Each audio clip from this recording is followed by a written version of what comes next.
Welcome to my classroom. I am Lene Zerny, a first-year teacher in Rocky Mount, North Carolina. When given the responsibility of making 52 fourth graders better readers, I couldn't wait to get started. Through my background, I knew that the U.S. regions were a part of third grade curriculum. That is, in Michigan.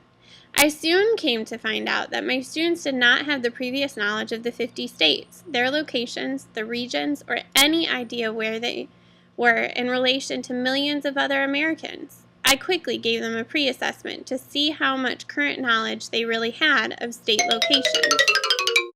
It was worse than I expected. This particular student knew where North Carolina is, but thought the city of Rocky Mount was in present-day Nevada, and that Texas is actually called the United States.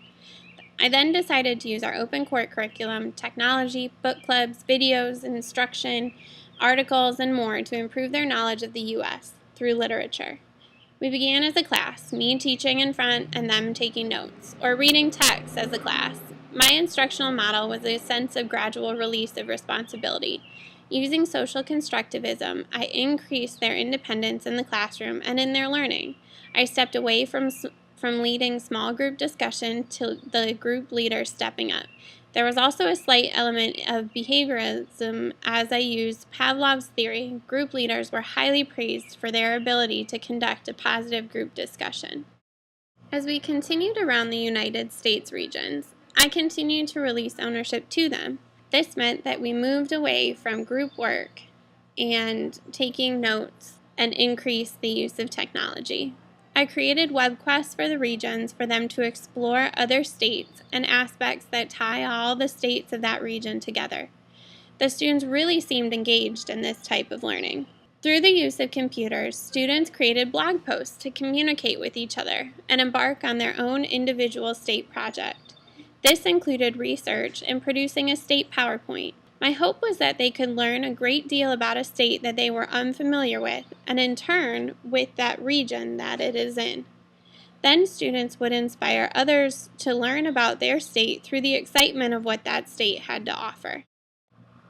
By the end of our exploration, my hope was that my students would learn more states than they knew before and gain an understanding of what ties states together within a region. As heard in my podcast, the region aspect did not come through as I had hoped. More focus was placed on individual states. One of my higher level students was able to draw with their finger a general idea of regions, but left a few of the states out. The initial student I began with did grow in their knowledge, correcting misconceptions and adding a few states to their knowledge, one of which I am from, one that was their state project, and one that their best friend did the project on. This student did not grow in their understanding of regions. Instead of pointing to a group of states, they pointed to one individual state to identify each region. Regardless of the factual information they learned, they now have a drive to learn more. These students thoroughly enjoyed sitting and reading the state books available in the classroom and are quick to recommend their state to another student. It was great to see their love of nonfiction grow and their interest in reading more. We had an excellent time traveling around the U.S. through literature. It is true what they say. You can go anywhere in a book.